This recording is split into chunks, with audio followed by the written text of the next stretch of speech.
नमस्कार दोस्तों, स्वागत है आपका मेरे चैनल कॉमिक्स लाइफ में। शुरू करते हैं सुरेंद्र मोहन पाठक जी द्वारा लिखा गया सुधीर सीरीज का एक और मज़ेदार उपन्यास सफ़ेद खून। अगर आप मेरे चैनल को सपोर्ट करना चाहते हैं तो सुपर थैंक्स के माध्यम से अपनी मर्जी के अनुसार कोई भी अमाउंट डालकर मुझे सपोर्ट कर सकते हैं। सुपर थैंक्स का बटन आपको वीडियो के नीचे डाउनलोड वाले बटन के साथ में मिलेगा। अब आगे। मैं नेहरू प्लेस में स्थित यूनिवर्सल इन्वेस्टिगेशन के अपने ऑफिस में अपने केबिन में बैठा मैंने इसलिए कहा क्योंकि जिस चीज़ पर मैं विराजमान था वह एक कुर्सी थी, वरना मेरे पोज में बैठे होने वाली कोई बात नहीं थी। मेज के एक खुले दराज पर पांव पसारे अपनी एग्जीक्यूटिव चेयर पर मैं लगभग लेटा हुआ था। मेरे होठों में डनहिल का एक ताज़ा सुलगाया सिगरेट लगा हुआ था और जहन में पीटर स्कॉट की उस खुली बोतल का अक्स बार बार उभर रहा था, जो कि मेरी मेज के एक दराज में मौजूद थी और जिसके बारे में मैं यह निहायत मुश्किल फैसला नहीं कर पा रहा था कि मैं उसके मुंह से अभी मुंह जोड़ लूं या थोड़ा और वक्त गुजर जाने दूं।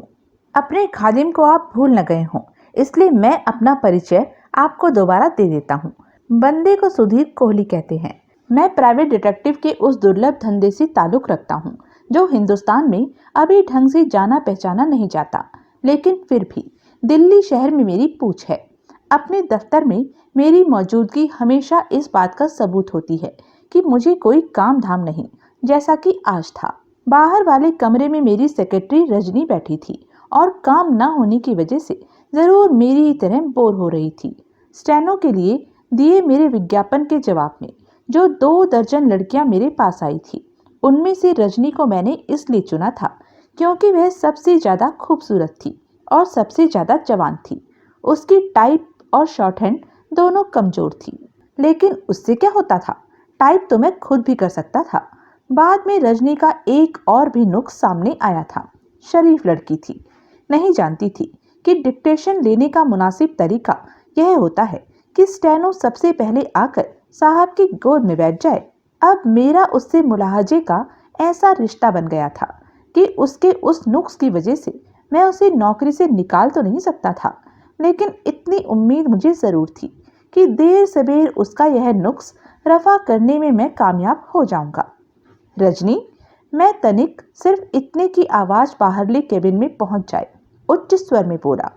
फरमाइए। मुझे रजनी की खनकती हुई आवाज़ सुनाई दी। क्या कर रही हो? वही जो आपकी मुलाजमत में करना मुमकिन है, यानी झक मार रही हूँ। यहाँ भीतर क्यों नहीं आ जाती हो? उससे क्या होगा? दोनों इकट्ठे मिलकर मारेंगे। नहीं, मैं यहीं ठीक हूँ। क्यों? क्योंकि आपकी और मेरी झक में फ़र्क है। लेकिन और दफ्तर में मालिक और मुलाजिम का इकट्ठे झक मारना एक गलत हरकत है। इससे दफ्तर का डेकोरम बिगड़ता है। अरे, दफ्तर मेरा है, इसे मैं नहीं। रजनी ने मेरे मुंह की बात छीनी। आप इसे जैसे चाहे नहीं चला सकते। यह आपका घर नहीं, एक पब्लिक प्लेस है। तो फिर मेरे घर चलो। दफ्तर के वक्त वह भी मुमकिन नहीं, बाद में मुमकिन है नहीं। फिर क्या फ़ायदा हुआ? नुकसान भी नहीं हुआ। चलो आज कहीं पिकनिक के लिए चलते हैं। कहाँ? कहीं भी। बड़कर लेक, सूरजकुंड, डियर पार्क। यह एक खर्चीला काम है। तो क्या हुआ? यह हुआ कि पहले इसके लायक 4 पैसे तो कमा लीजिए। रजनी, मैं दांत पीस कर बोला। फरमाइए। तुम 1 नंबर की कमबख्त औरत हो। करेक्शन, मैं 1 नंबर की नहीं हूँ और औरत नहीं, लड़की हूँ। अपने एम्प्लॉयर से जुबान लड़ाते शर्म नहीं आती है तुम्हें? पहले आती थी, अब नहीं आती। अब क्यों नहीं आती? इसलिए क्योंकि अब मेरी समझ में आ गया है कि जब मेरे एम्प्लॉयर को मेरे से जुबान लड़ाने से ऐतराज होगा तो वह खुद ही वाहियात बातों से परहेज करके दिखाएगा। मैं वाहियात बातें करता हूँ अक्सर। लानत लानत। वह हंसी। जी चाहता है कि मार मार के लाल कर दूं तुम्हें। लाल? हाँ, हैरानी है। आम मर्दों की ख्वाहिश तो औरत को हरी करने की होती है। इससे पहले कि मैं उस शानदार बात का कोई मुनासिब जवाब सोच पाता, टेलीफोन की घंटी बज उठी। फोन खुद ही उठाइए, रजनी बोली, और भगवान से दुआ कीजिए कि भूले भटके कोई क्लाइंट आपको फोन कर रहा हो। 4 पैसे कमाने का कोई जुगाड़ कीजिए ताकि मुझे पहली तारीख को अपनी तनख्वाह मिलने की कोई उम्मीद बन सके। मैं कुर्सी पर सीधा हुआ। मैंने हाथ बढ़ाकर फोन उठाया। यूनिवर्सल इन्वेस्टिगेशन, मैं माउथपीस में बोला। मिस्टर सुधीर कोहली। दूसरी तरफ से आती जो जनाना आवाज मेरे कानों में पड़ी वह ऐसी थी कि उसे सुनकर कम से कम सुधीर कोहली जैसा कोई पंजाबी पुत्र बेडरूम की कल्पना किए बिना नहीं रह सकता था। वही मैं पूरा। आप प्राइवेट डिटेक्टिव हैं? दुरुस्त, मैं डिटेक्टिव भी हूँ और प्राइवेट भी। मुझे आपकी व्यावसायिक सेवाओं की ज़रूरत है। नो प्रॉब्लम, यहाँ नेहरू प्लेस में मेरा ऑफिस है। आप यहाँ? मैं आपके ऑफिस में नहीं आ सकती। स्टिल नो प्रॉब्लम, आप नहीं आ सकती तो मैं आ जाता हूँ। बताइए कहाँ आना होगा? आपकी फीस क्या है? 300 रुपये रोज जमा खर्चे, 2000 रुपये एडवांस। फीस पर उसने कोई हुज्जत नहीं की। खर्चे से क्या मतलब था? उसने इस बाबत भी सवाल नहीं किया। इसी से मुझे अंदाजा हो गया कि वह कोई संपन्न वर्ग की महिला थी। आपको छतरपुर आना होगा, वह बोली। छतरपुर? मैं अचकचाकर बोला। घबराइए नहीं, यह जगह भी दिल्ली में ही है। दिल्ली में तो है, लेकिन यहाँ हमारा फार्म है। ओह, बाहर फाटक पर नियॉन लाइट में बड़ा सा 11 नंबर लिखा है। आज शाम 8 बजे मैं वहाँ आपका इंतज़ार करूँगी। बंदा हाजिर हो जाएगा। गुड। वहाँ पहुँचकर मैं किसे पूछूं? मिसेज ओब्रॉय को। तभी एकाएक संबंध विच्छेद हो गया। मैंने भी रिसीवर वापस क्रेडिट पर रख दिया और डनहिल का एक ताज़ा कश लगाया। नाम और पता दोनों से रईसी की बू आ रही थी। अब मुझे लग रहा था कि मैंने अपनी फीस कम बताई थी। बहरहाल काम तो मिला था। तभी दोनों कैबिनों के बीच रजनी प्रकट हुई। उसके चेहरे पर संजीदगी की जगह विनोद का भाव था। मैंने अपलक उसकी तरफ देखा। निहायत खूबसूरत लड़की थी वो। मर्द जात की यह भी एक ट्रेजेडी है कि मर्द शरीफ लड़की की कदर तो करता है, लेकिन जब लड़की शरीफ बनी रहना चाहती है तो उसे कोसने लगता है। मैंने रजनी की शराफत से प्रभावित होकर उसे नौकरी पर रखा था और अब मुझे उसकी शराफत पर ही ऐतराज था। काम मिला? उसने पूछा। काम की बात बाद में, मैं बोला। पहले मेरी एक बात का जवाब दो। पूछिए। कोई ऐसा तरीका है जिससे तुम मुझे हासिल हो सको? है, वह विनोदपूर्ण स्वर में बोली। बड़ा आसान तरीका है। कौन सा? मैं आशापूर्ण स्वर में बोला। मुझसे शादी कर लो। ओह, मैंने आंसी भरी। वह हंसी। मैं एक बार शादी करके पछता चुका हूँ, मार खा चुका हूँ। दूध का जला छाछ फूक फूक कर पीता है। That is your problem. मैं खामोश रहा। अब बताइए, काम मिला? लगता है कि मिला। अब तुम भी अपनी तनख्वाह की हकदार बनकर दिखाओ। वो कैसे? डायरेक्टरी में एक नंबर होता है जिस पर से पता बताकर वहां के टेलीफोन का और उसके मालिक का नंबर जाना जा सकता है, बशर्ते कि उस पते पर फोन हो। फोन होगा। तुम 11 नंबर छतरपुर के बारे में पूछ कर देखो। यह कोई फार्म है और इसका मालिक कोई ओब्रॉय हो सकता है। ऐसे बात न बने तो डायरेक्टरी निकाल लेना और उसमें दर्ज हर ओब्रॉय के नंबर पर फोन करके मालूम करना कि छतरपुर में किसका फार्म है। कोई बताएगा? जैसे मुझे ईंट मार के बात करती हो वैसे पूछोगी तो कोई नहीं बताएगा। आवाज में जरा मिश्री, जरा सेक्स खोलकर पूछोगी तो सुनने वाला तुम्हें यह तक बताने से गुरेज नहीं करेगा कि वह कौन सा आफ्टर शेव लोशन इस्तेमाल करता है, विस्की सोडे के साथ पीता है या पानी के साथ। औरत? बस मैं मालूम करती हूँ। 5 मिनट बाद ही वह वापस लौटी। उस फार्म के मालिक का नाम अमरजीत ओब्रॉय है। गोल्फ लिंक में रिहायश है, कोठी नंबर 25। कैसे जाना? बहुत आसानी से। मैंने अपने एक बॉयफ्रेंड को फोन किया। वह दौड़कर छतरपुर गया और वहां से सब कुछ पूछ आया। इतनी जल्दी? फुर्तीला आदमी है, बहुत तेज दौड़ता है। आपकी तरह हर वक्त कुर्सी पर पसरा थोड़े ही रहता है। वो शादी करने को भी तैयार होगा। हाँ, तो जाकर मरती क्यों नहीं उसके पास? अभी कैसे मरूं? अभी तो शहनाई बजाने वाले छुट्टी पर गए हुए हैं। उनके बिना शादी कैसे होगी? मुझे उस बॉयफ्रेंड का नाम बताओ। क्यों? ताकि मैं अभी जाकर उसकी गर्दन मरोड़ कर आऊं। फांसी हो जाएगी। ऐसे जीने से तो फांसी पर चढ़ जाना कहीं अच्छा है। अभी आपके पास वक्त भी तो नहीं। जो ताजा ताजा काम मिला है उसे तो किसी ठिकाने लगाइए। कैसे जाना तुमने अमरजीत ओबरॉय के बारे में? और अगर तुमने फिर अपने बॉयफ्रेंड का नाम लिया तो कच्चा चबा जाऊंगा। आज मंगलवार है। मैंने कहर भरी निगाहों से उसकी तरफ देखा। सब कुछ डायरेक्टरी में लिखा है। वह बदले स्वर में बोली। उसके घर का पता, उसके फार्म का पता, उसके धंधे का पता। मैंने फोन करके तस्दीक भी कर ली है कि वह 11 छतरपुर वाला ही ओबरॉय है। धंधे का पता क्या है? Oberoi Motors, Madras hotel, Connaught place. यह वो ओबरॉय है? वो का क्या मतलब? आप जानते हैं उसे? जानता नहीं, लेकिन उसकी सूरत और शोहरत से वाकिफ हूँ। ओबरॉय मोटर्स का बहुत नाम है दिल्ली शहर में। वह इंपोर्टेड कारों का सबसे बड़ा डीलर बताया जाता है। और वह आपका क्लाइंट बनना चाहता है? वह नहीं, कोई मिसेज ओबरॉय, जो कि पता नहीं कि उसकी माँ है, बीवी है, बेटी है या कुछ और है। बेटी हुई तो चांदी है आपकी। मैंने उत्तर न दिया। अब बहस का वक्त नहीं था, मुझे काम पर लगना था। शाम 8 बजे की मुलाकात के वक्त से पहले मैंने कथित मिसेज ओबरॉय की बैकग्राउंड जो टटोलनी थी। मद्रास होटल के पीछे वह एक बहुत बड़ा अहाता था, जिसमें 2 कतारों में कोई 2 दर्जन विलायती कारें खड़ी थी। पिछवाड़े में एक ऑफिस था, जिसका रास्ता कारों की कतारों के बीच में से होकर था। मैं सड़क के पार अपनी पुरानी सी फिएट में बैठा था और अपना कोई अगला कदम निर्धारित करने की कोशिश कर रहा था। आते ही मैंने वहां के एक कर्मचारी से संपर्क करके अमरजीत ओबरॉय के बारे में कुछ जानने की कोशिश की थी, लेकिन मेरी इसलिए दाल नहीं गली थी क्योंकि तभी अमरजीत ओबरॉय वहां पहुंच गया था। उस क्षण वह भीतर ऑफिस में बैठा था और ऑफिस के शीशे की विशाल खिड़की में से मुझे दिखाई दे रहा था। डनहिल के कश लगाता मैं उसके वहां से टलने की प्रतीक्षा कर रहा था। ऑफिस के दरवाजे पर वह मर्सिडीज कार खड़ी थी, जिस पर कि वह थोड़ी देर पहले वहां पहुंचा था। उसका वर्दीधारी ड्राइवर कार के साथ ही टेक लगाए खड़ा था।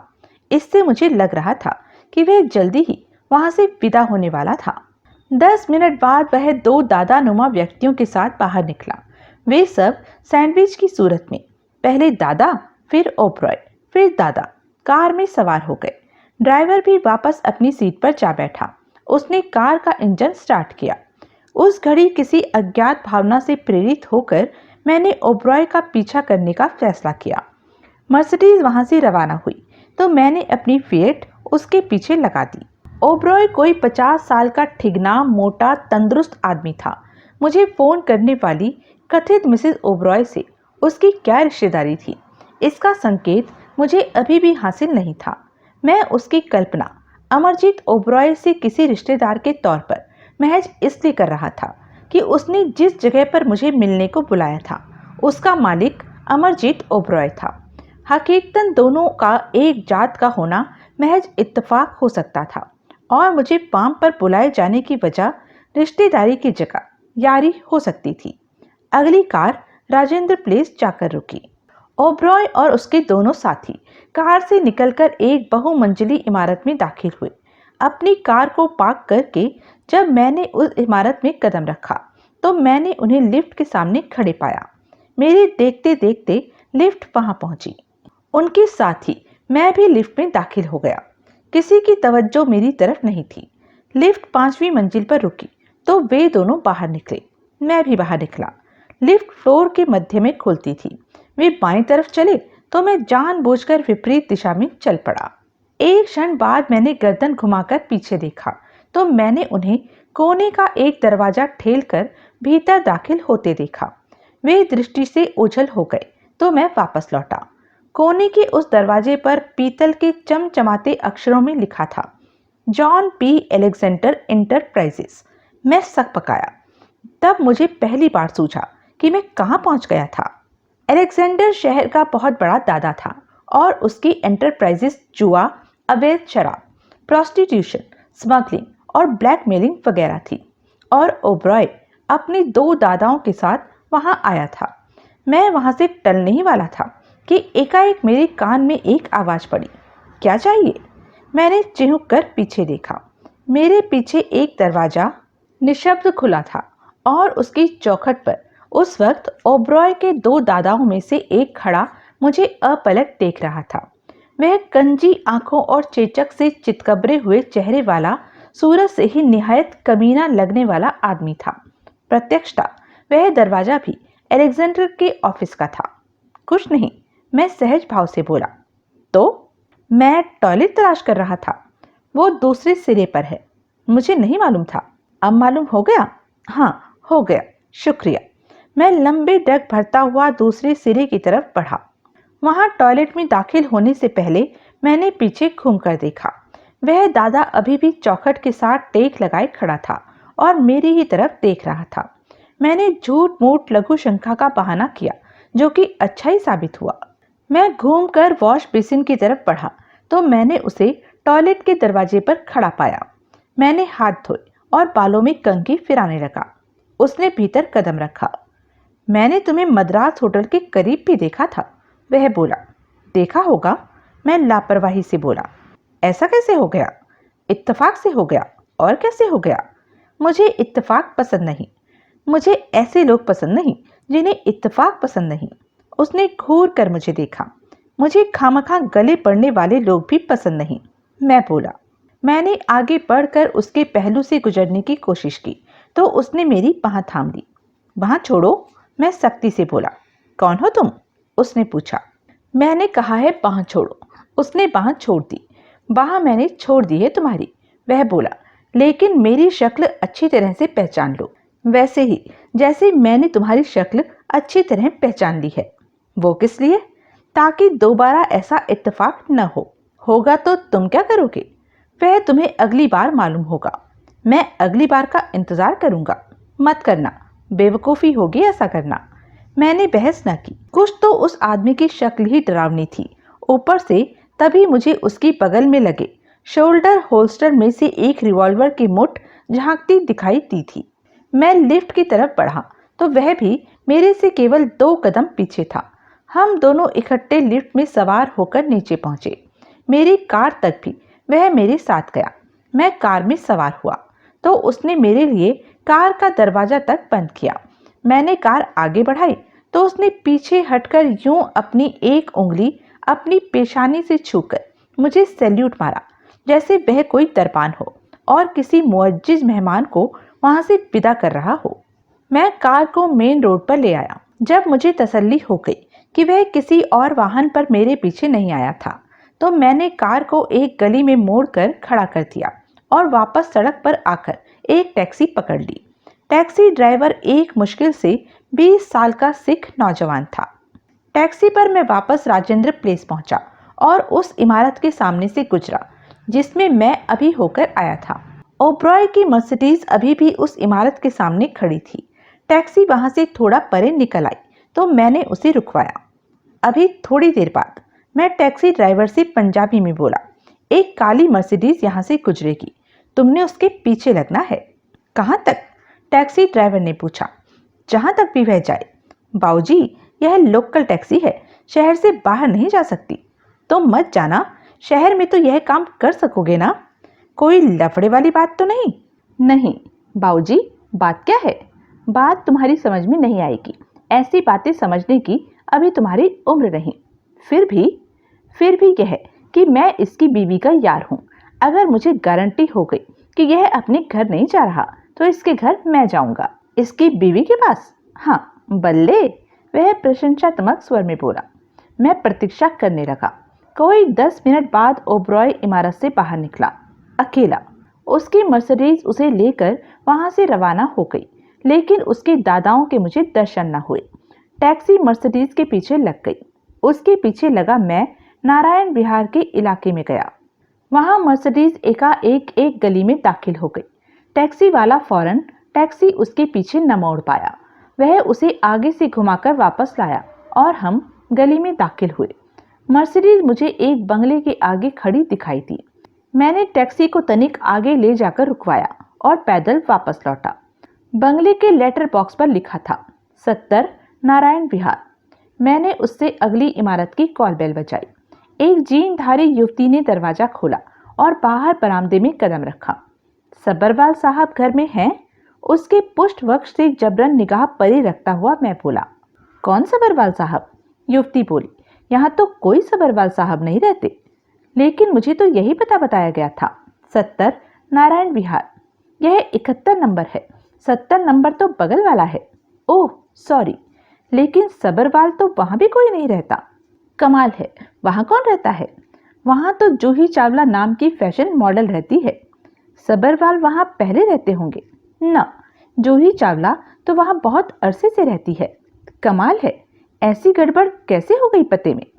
कहीं तुमने नारायणा तो नहीं जाना? नारायणा और नारायण विहार में फर्क है? हाँ, तो यही गड़बड़ हुई है। शायद मैंने नारायणा ही जाना था। बहरहाल तकलीफ का शुक्रिया। वह मुस्कुराई। मुस्कुराई क्या, कह ढाया उसने। उसके कंपाउंड से निकलकर मैं वापस सड़क पर जा पहुंचा। तभी मुझे एक सफेद एम्बेसडर गली में दिखाई थी, जो कि मेरे 71 नंबर इमारत के कंपाउंड में दाखिल होते समय शर्तिया वहां नहीं थी। मैं तनिक सकपकाया सा आगे बढ़ा। एम्बेसडर का अगला एक दरवाजा खुला और चितकबरे चेहरे वाले दादा ने बाहर कदम रखा। फिर कार का दूसरा ड्राइविंग सीट की ओर वाला दरवाजा भी खुला और चितकबरे के जोड़ीदार ने बाहर कदम रखा। मैं थम कर खड़ा हो गया। आसार अच्छे नहीं लग रहे थे, लेकिन वहां से भाग खड़ा होना भी मेरी गैरत गवारा नहीं कर रही थी। मैं मन ही मन हिसाब लगाने लगा कि क्या मैं उन दोनों का मुकाबला कर सकता था। अगर चितकबरा रिवॉल्वर न निकाले तो मेरे मन ने फैसला किया, कर सकता था। दोनों मेरे करीब पहुंचे। सजगता की प्रतिमूर्ति बना मैं बारी बारी उनकी सूरतें देखने लगा। चितकबरे के चेहरे पर एक विशैली मुस्कुराहट उभरी। पहचाना मुझे? वह बोला। हाँ, मैं सहज भाव से बोला, पहचाना। और इसे? एकाएक उसके हाथ में एक लोहे का कोई 1.5 फुट का डंडा प्रकट हुआ। मैंने जवाब देने में वक्त जाया ना किया, जो कि मेरी दानाई थी। मैंने एकाएक अपने दाएं हाथ का प्रचंड घूसा उसके थोबड़े पर जमा दिया। वह पीछे को उलट गया। तभी उसके जोड़ीदार का घूंसा मेरी कनपट्टी से टकराया। मेरे घुटने मुड़ गए। एक और घूंसा मेरी खोपड़ी पर पड़ा। मैं मुंह के बल जमीन पर गिरा। बड़ी फुर्ती से गिरे गिरे मैंने करवट बदली तो मैंने उसे अपने भारी जूते का प्रहार मेरी छाती पर करने को आमादा पाया। मैंने फिर कलाबाजी खाकर उसका व्यवहार बचाया और फिर लेटे लेटे ही अपनी दोनों टांगे इकट्ठी करके एक दो लत्ती की सूरत में उन्हें उस पर चलाया। मेरी दो लत्ती उसके पेट के निचले भाग पर पड़ी। वह तड़प कर दोहरा हो गया। तब तक चितकबरा उठकर अपने पैरों पर खड़ा हो चुका था और अपने शोल्डर होल्स्टर में से रिवॉल्वर निकाल रहा था, लेकिन उसका रिवॉल्वर वाला हाथ अभी होल्स्टर से अलग भी नहीं हो पाया था कि वह दोबारा धूल चाट रहा था। खुदाई मदद के तौर पर मेरा नौजवान सिख टैक्सी ड्राइवर वहां पहुंच गया था और उसके एक दो हत्थड़ ने चितकबरे को दोबारा धूल चटा दी थी। मैं फुर्ती से उठकर अपने पैरों पर खड़ा हुआ और उसके जोड़ीदार की तरफ आकर्षित हुआ, जो कि मेरी दुलत्ती के वार से संभलने की कोशिश कर रहा था। मैंने उसे उसकी कोशिश में कामयाब न होने दिया। उसके सीधा हो पाने से पहले ही मैंने उसे घूंसों पर धर लिया। तभी 71 नंबर का दरवाजा खुला और जीनधारी युवती फिर बरामदे में प्रकट हुई। बाहर होती लड़ाई देखकर वह फौरन वापस भीतर दाखिल हो गई। चलो, मैं टैक्सी ड्राइवर से बोला, यहाँ पुलिस आ सकती है। उन दोनों को सड़क पर छोड़कर हम सरपट टैक्सी की तरफ भागे। अगले ही क्षण हम दोनों को लेकर टैक्सी वहां से यूं भागी जैसे तोप से गोला छूटा हो। पुलिस वहां न भी पहुंचती तो भी चितकबरा गोलियां दागनी शुरू कर सकता था। इस बार मैं टैक्सी में पीछे नहीं, ड्राइवर के बगल में बैठा था। बरखुरदार, मैं प्रशंसा और कृतज्ञता मिश्रित स्वर में बोला, तू तक कमाल ही कर देता। बाऊजी, वह तनिक शर्माया। अब भला मैं अपनी आंखों से अपनी सवारी की दुर्गत होते कैसे देख सकता था? ऊपर से तुसी निकले साडे पंजाबी भरा, लेकिन सरदार नहीं। फिर के होया? वह तरन्नुम में बोला, भापा जी, असी दोवे एक देश दी धड़कन, माँ दे पुत्र सक्के भरा। क्यों भाई रामचंदा? हाँ भाई राम सिंगा, मैं भी तरन्नुम में बोला। वापस राजेंद्र प्लेस पहुंचने तक हम दोनों ने दर्जनों बार वह एक लाइन का गाना आवाज में आवाज मिलाकर गाया। वहां किराए की एवज में मैंने उसे 100 का नोट देना चाहा, जो कि उसने लेने से सरासर इनकार कर दिया। उसने केवल किराए के 38 रुपये लिए और बाकी रकम मुझे वापस कर दी। टैक्सी ड्राइवर के विदा होने के बाद मैं गली में खड़ी अपनी कार में जा सवार हुआ। कार स्टार्ट करने से पहले मैंने एक सिगरेट सुलगाया और घड़ी पर निगाह डाली। 6 बजने को थे। लगभग 4 घंटे का जो वक्त मैंने ओबरॉय पर लगाया था वह एकदम जाया नहीं गया था। इतने अरसे में मुझे ओबरॉय के बारे में यह मालूम हुआ था कि वह शहर के माने हुए गैंगस्टर अलेक्जेंडर से अपने 2 दादाओं के साथ मिलने गया था कि उसके दादा इतने चौकन्ने थे कि पीछे लगे आदमी को फौरन भांप जाते थे कि उसकी जूही चावला नाम की एक फैशन मॉडल में दिलचस्पी थी। फिलहाल यह जानकारी मेरे किसी काम की नहीं थी। मुमकिन था कि इनमें से किसी भी बात से उस मिसेस ओबरॉय का कोई सरोकार न होता जो कि रात 8 बजे छतरपुर में मुझसे मिलने वाली थी। उसे मेरी व्यावसायिक सेवाएं किसी ऐसे काम के लिए भी दरकार हो सकती थी जिससे कि शायद अमरजीत ओबरॉय की आज की गतिविधियों का दूर दराज का भी रिश्ता नहीं था। छतरपुर मेहरोली रोड पर कुतुब मीनार से आगे एक गांव था। वहां और उसके रास्ते में दिल्ली के कई रईस लोगों के फार्म थे जो कि प्राय उन लोगों की तफरीह गाह के तौर पर इस्तेमाल होते थे। ओबरॉय के फार्म का 11 नंबर का नियॉन साइन मुझे 2 फलांग से ही चमकता दिखाई दे गया। वह कई एकड़ में फैला एक विशाल फार्म था जिसके पृष्ठभाग में एक जमीन में कोई 6 फुट ऊपर उठे प्लेटफॉर्म पर एक खूबसूरत बंगला यूं बना दिखाई दे रहा था जैसे प्लेट में कोई सजावट की चीज रखी हो। फार्म का फाटक मैंने खुला पाया। फार्म के ऐन बीच से गुजरते ड्राइव वे पर कार चलाता मैं बंगले तक पहुंचा। वहां पार्किंग में एक नई नकोर सफेद मारुति कार पहले से ही खड़ी थी जिससे लगता था कि मिसेस ओबरॉय वहां पहुंच चुकी थी। उसकी बगल में अपनी मकबल पर टाट के पेबन जैसी फिएट पार्क करते समय मैंने अपनी कलाई खड़ी में टाइम देखा। ठीक 8 बजे थे। मैं कार से बाहर निकला और बंगले की तरफ आकर्षित हुआ। बंगले के बाहर की कोई बत्ती नहीं जल रही थी। भीतर भी केवल एक कमरे में रोशनी का आभास मिल रहा था। उस कमरे की खिड़कियों दरवाजों पर भारी पर्दे पड़े हुए थे इसलिए उसकी रोशनी बाहर नहीं आ पा रही थी। वह केवल उनके शीशों को ही थोड़ा बहुत रोशन कर रही थी। वहां किसी नौकर चाकर या फार्म हैंड की गैर मौजूदगी मुझे बहुत हैरान कर रही थी। कई सीढ़ियां चढ़कर मैं प्लेट नुमा प्लेटफॉर्म पर पहुंचा। बड़ी मुश्किल से मुझे वहां दीवार पर कॉल बेल का पुश बटन लगा दिखाई दिया। मैंने उसे दबाया। भीतर कहीं घंटी बजी लेकिन उसकी कोई प्रतिक्रिया सामने न आई। थोड़ी देर बाद मैंने फिर घंटी बजाई। जवाब फिर नदारद। अब मेरा धीरज छूटने लगा। पता नहीं भीतर कोई था भी या नहीं, लेकिन बाहर खड़ी मारुति कार को मद्देनजर रखते हुए किसी को तो भीतर होना ही चाहिए था। मैंने तीसरी बार घंटी बजाने के लिए कॉल बेल की तरफ हाथ बढ़ाया ही था कि एकाएक बाहर एक तेज रोशनी जल उठी। जरूर उस रोशनी को ऑन करने का बटन इमारत के भीतर कहीं था। साथ ही शीशे का एक दरवाजा निशब्द खुला और उसकी चौखट पर एक खूबसूरत लेकिन फक नौजवान लेकिन बदहवास चेहरा प्रकट हुआ। वह एक कीमती साड़ी में लिपटा एक नौजवान स्त्री का था जो इतनी डरी हुई थी कि उसकी आंखें उसकी कटोरियों से बाहर उबली पड़ रही थी। अपने पैरों पर खड़े रहने के लिए उसे चौखट के सहारे की जरूरत दरकार थी, लेकिन फिर भी वह घड़ियाल के पेंडुलम की तरह दाएं बाएं झूल रही थी। उसकी हालत ऐसी थी कि उसी क्षण अगर वह बेहोश होकर गिर पड़ती तो मुझे हैरानी ना होती। कौन कौन हो तुम? वह फटी फटी सी आवाज में बोली। यहाँ क्या हो गया है? मैं बोला। अरे, वह मुझ पर एकाएक चिल्लाकर पड़ी। तुम बताओ, तुम कौन हो और क्या चाहते हो? बंदे को सुधीर कोहली कहते हैं और मिसेस ओबरॉय से मिलना चाहता हूँ। ओह, उसने चैन की एक लंबी सांस ली।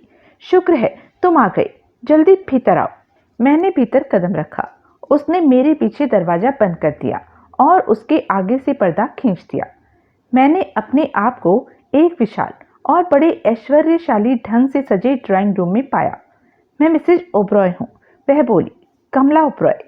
दोपहर में तुम्हें मैंने फ़ोन किया था। तब मैंने गौर से उसकी सूरत देखी। वह कोई 27-28 साल की, कम से कम 5.5 फुट की निहायत शानदार औरत थी और मेरी पसंद के तमाम कल पुर्जे ऊपर वाले ने बड़ी नफासत से उसमें फिट किए थे। अपनी पसंद आपका यह खादिम पहले भी आप पर जाहिर कर चुका है। लंबा कद, छरहरा बदन, तनी हुई सुडोल भरपूर छातियाँ, पतली कमर, भारी नितंब, लंबे सुडोल, गोरे चिट्टे हाथ पांव, खूबसूरत नयन नक्श, रेशम से मुलायम बाल, जिस्म पर गिलाफ की तरह चढ़ी हुई शानदार पोशाक। वाह, मेरी तो फौरन ही लाड टपकने लगी। बड़ी कठिनाई से मैंने अपने आप को संभाला और सवाल किया, क्या बात है, आप इतनी बौखलाई हुई क्यों हैं? मेरे पति, वह बोली। वो कहाँ है? वो भीतर अपनी स्टडी में। वो क्या हुआ है उन्हें? वो वहाँ भीतर मरे पड़े हैं। मरे पड़े हैं? मैं चौंका। कैसे मर गए? लगता है उन्होंने अपने आप को गोली मार ली है। आत्महत्या कर ली है उन्होंने? हाँ। वह एक क्षण ठिठकी और फिर उसने एक शब्द और जोड़ा, शायद। उस रहस्य उद्घाटन के बाद मैंने पहले से ज्यादा गौर से उसकी सूरत का मुआयना किया। होश तो उसके शर्तिया फाख्ता थे, लेकिन आखिर थी तो वह औरत थी, और मेरी निगाह में कैसा भी अभिनय, सजीव अभिनय करने की हर औरत में जन्मजात क्षमता होती थी। ऊपर से एक शंका भी थी मेरे मन में। अभी थोड़ी देर पहले तो मैं ओबरॉय को सही सलामत नारायणा छोड़कर आया था।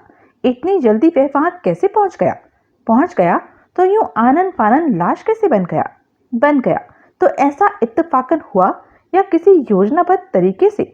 कहीं वह औरत किसी पूर्व निर्धारित तरीके से मेरा कोई मुर्गा बनाने की फिराक में तो नहीं थी? स्टडी का रास्ता दिखाएं, मैं बोला। आओ। पीछे एक दरवाजा था जो एक गलियारे में खुलता था। उस गलियारे के दोनों ओर कई बंद दरवाजे थे। उसने दाईं ओर का पहला दरवाजा खोला। हम दोनों ने भीतर कदम रखा। भीतर रोशनी थी। मैंने एक सरसरी निगाह कमरे में चारों तरफ दौड़ाई। वह कमरा ऑफिस और लाइब्रेरी के मिले जुले रूप में बड़ी नफासत से सजा हुआ था। कमरे के सारे फर्श पर मोटा कालीन बिछा हुआ था और खिड़कियों पर भारी पर्दे पड़े हुए थे। एक ओर एक विशाल मेज लगी हुई थी, जिसके पीछे वैसी ही विशाल नकली चमड़ा मड़ी कुर्सी मौजूद थी, जिस पर कि उस शख्स की लाश पड़ी थी जिसका मैं दिन में 4 घंटे तक पीछा करता रहा था। उसकी बाहें कुर्सी के हत्थों पर फैली हुई थी और पथराई हुई आंखें शून्य में कहीं टिकी हुई थी। उसकी दोनों आंखों के बीच में, भवों के ऊपर, माथे में गोली ने एक तीसरी आंख बना दी थी, जो कि सामने से तो आंख जितना सुराखी थी, लेकिन पीछे से आधी खोपड़ी उड़ी पड़ी थी। कुर्सी की ऊंची पीठ पर खून के चकत्तों के बीच में उसका भेजा भी बिखरा पड़ा दिखाई दे रहा था। निशाना तो कमाल का है आपका, मैं धीरे से बोला। मिस्टर, वह सख्ती से बोली। मजाक मत करो। मैं खामोश रहा। मैं तनिक और आगे बढ़ा। एक साइड टेबल पर मुझे एक खुले मुंह वाली कट ग्लास की ऐश ट्रे पड़ी दिखाई थी। ऐश ट्रे में सिगरेट के 2 टुकड़े पड़े दूर से ही दिखाई दे रहे थे। दोनों पर मुझे लिपस्टिक के दाग भी दिखाई दिए थे। मैंने गौर से कमला की सूरत देखी। उसके होठों पर भी मुझे उसी रंग की लिपस्टिक लगी दिखाई थी। मैंने दोनों टुकड़े ऐश ट्रे में से उठा लिए और उन्हें अपने कोट की बाहरी जेब में डाल लिया। मेरे उस कृत्य से कमला के चेहरे पर कोई नया भाव न आया। नीचे कालीन पर कुर्सी के पहलू में हथप्राण के दाएं हाथ के करीब मुझे एक रिवॉल्वर गिरी पड़ी दिखाई दी। मैंने जेब से अपना रुमाल निकालकर रिवॉल्वर पर डाला और फिर उसमें उसे लपेटकर उठाया। वह एक 38 कैलिबर की रिवॉल्वर थी, जिसके भरे हुए चैम्बर में से केवल एक गोली चलाई गई थी। उसकी नाल में से जली बारूद की गंध अभी भी आ रही थी। मैंने उसका नंबर नोट किया और फिर उसे वापस यथास्थान डाल दिया। मैं फिर कमला की तरफ घूमा। वह परे दरवाजे के पास एक कुर्सी पर बैठ गई थी और अपलक मेरी तरफ देख रही थी। मैं उसके करीब पहुंचा। मैं उसके करीब कुर्सी घसीटकर बैठ गया। अपनी जेब से मैंने डनहिल का पैकेट निकाला और उसे एक सिगरेट पेश किया। उसने अनमने मन से एक सिगरेट ले लिया और उसे अपनी उंगलियों में नचाने लगी। मैंने एक सिगरेट अपने होठों से लगाया और डनहिल के ही सिगरेट लाइटर से पहले उसका और फिर अपना सिगरेट सुलगाया। उसके कश लगाने के अंदाज पर मैंने खास तौर से गौर किया, जो कि आधी सिगरेट पीने वालों जैसा था। क्या व्यावसायिक सेवा दरकार है आपको मेरी? ढेर सारा धुआं उगलते हुए मैंने सवाल किया। मैं? वह धीरे से बोली। अपने पति की निगरानी करवाना चाहती थी। किस लिए? इनसे तलाक हासिल करने की खातिर इनके खिलाफ कोई सबूत जुटाने के लिए। आई सी, लेकिन अब तो तलाक की जरूरत रही नहीं। ज़्यादा आसान और तेज रफ्तार तरीके से जो दुक्की पिट गई आपके पति की। उसने आगरे नेत्रों से मेरी तरफ देखा और फिर सख्ती से बोली, साथ ही अब मुझे तुम्हारी सेवाओं की भी जरूरत नहीं रही। वहम है आपका। क्या मतलब? सच पूछिए तो मेरी सेवाओं की सही जरूरत तो अब से शुरू होती है। क्या कहना चाहते हो? वह तित्क भाव से बोली। यह है कि आपके हाथ में जो पत्ते हैं वे बहुत हल्के हैं और शर्तियां पिटने वाले हैं। हे भगवान, तुम साफ साफ हिंदुस्तानी जुबान में बात नहीं कर सकते। मैं ये कहना चाहता हूँ कि पुलिस आप पर शक कर सकती है। पुलिस? वह हड़बड़ाई। मुझ पर शक कर सकती है? जी हाँ। किस बात का? कत्ल का। किसके कत्ल का? आपके पति के कत्ल का। पागल हुए हो? इन्होंने तो आत्महत्या की है। आपके कह देने भर से इसे आत्महत्या का केस थोड़ी ही जान लिया जाएगा। मैडम, हालात की नजाकत को जरा तरीके से समझने की कोशिश कीजिए और महसूस कीजिए कि आप पर अपने पति के कत्ल का इल्जाम लग सकता है। महसूस कीजिए कि इस इल्जाम से बचने के लिए जो मदद आपको दरकार है वह इस वक्त आपको एक ही शख्स मुहैया करा सकता है। कौन? Yours truly. मैं तनिक सिर नवाकर बोला। मैं नहीं समझती कि अब। उसने अब शब्द पर विशेष जोर दिया। मुझे तुम्हारी किसी मदद की जरूरत है। मेरे चंद सवालों का जवाब देने की इनायत फरमाइए, फिर अभी आपकी समझ में देखिएगा कि कैसा करामती इजाफा होता है। क्या पूछना चाहते हो? इतने बड़े फार्म में कोई नौकर चाकर क्यों नहीं है? फार्म आजकल उजड़ा पड़ा है। आजकल यहाँ कुछ नहीं उगता, कोई फूल पत्ती तक नहीं, सब कुछ खुदा पड़ा है। इसलिए यहाँ कोई नौकर चाकर नहीं है। वैसे 5-6 खेतीहर यहाँ होते हैं। कोई चौकीदार तो फिर भी होना चाहिए। चौकीदार है, लेकिन वह रात को 9 बजे आता है। मेरी निगाह अपने आप ही कुर्सी के पीछे एक शेल्फ पर रखे एक फूलदान की तरफ उठ गई, जिसमें कि उस वक्त गुलाब के फूलों का एक गुलदस्ता लगा दिखाई दे रहा था। मैं उठकर गुलदस्ते के करीब पहुंचा। फूल एकदम ताजा थे। तभी मेरी निगाह इत्तेफाक से ही शेल्फ के नीचे बने दराजों की कतार में से एक सबसे नीचे के दराज पर पड़ी, जो कि मुकम्मल तौर से बंद नहीं था और शायद उसी वजह से मेरी तवज्जो उसकी तरफ गई थी। मैंने दराज खोला। भीतर एक फूल पत्तियों की कढ़ाई वाला और चैनल 5 से महका हुआ एक जनाना रुमाल पड़ा था। मैंने रुमाल उठाया। उसके एक कोने में धागे से KO कड़ा हुआ था और उस पर 1-2 जगह कुछ धब्बे लगे हुए थे। मैंने रुमाल को उठाकर धब्बों की जगह से सूंघा। चैनल 5 की खुशबू के बावजूद धब्बों से तेल की गंध मुझे साफ मिली। तब मुझे गारंटी हो गई कि कमला ओब्रॉय नामक उस ताजा ताजा विधवा हुई औरत को मेरी बड़ी कीमती मदद की जरूरत पड़ने वाली थी। मैं वापस कमला के करीब लौटा। यह रिवॉल्वर किसकी है? मेरे पति की। आप कब से यहाँ हैं? यही कोई 8-10 मिनट से। तुम्हारे आने से थोड़ी ही देर पहले मैं यहाँ पहुंची थी। तब यहाँ आसपास आपने किसी कार को या किसी शख्स को देखा था? नहीं। कोई कार आपको यहाँ पहुँचते वक्त रास्ते में मिली हो? बहुत पीछे नहीं, यहीं आसपास? नहीं मिली। आपने फार्म में दाखिल होकर यहाँ बाहर पार्किंग में अपनी कार खड़ी की और यहाँ चली आई? हाँ। कॉल बेल बजाई थी आपने? नहीं। क्यों? क्योंकि यहाँ भीतर रोशनी थी और जब मैंने बाहर का दरवाजा ट्राई किया था तो उसे खुला पाया था। बंद भी होता तो मेरे पास दरवाजे की चाबी थी, मैं उसे उससे खोल सकती थी। यह पक्की बात है कि भीतर रोशनी थी? हाँ। भीतर दाखिल होने पर आपको यहाँ के माहौल में कुछ नया, कुछ अजीब, कुछ गैर मामूली लगा हो? नहीं, सिवाय इसके कि यहाँ मुकम्मल सन्नाटा था, जो कि भीतर किसी के मौजूद होने की हालत में नहीं होना चाहिए था। भीतर दाखिल होने पर आपने क्या किया? मैंने तलाश करना शुरू किया कि भीतर कौन आया हुआ था। मुझे यहाँ स्टडी में रोशनी का आभास हुआ तो मैं यहाँ आई। आते ही मुझे उसने एक बार मेज की तरफ देखकर निगाह चुका दी। यहाँ यह नज़ारा देखने को मिला। यहाँ आपने किसी चीज़ को छुआ? ना। फ़ोन को भी नहीं? नहीं। आपने किसी को, मसलन पुलिस को फ़ोन करने की कोशिश नहीं की? नहीं। क्यों? मिस्टर कोहली, लाश देखकर मुझे जो शौक लगा था उसमें मुझे फ़ोन का तो ख्याल ही नहीं आया था। फिर बाकी वक्त आपने क्या किया? कौन से बाकी वक्त? बकौल आपके, आप 8-10 मिनट से यही हैं।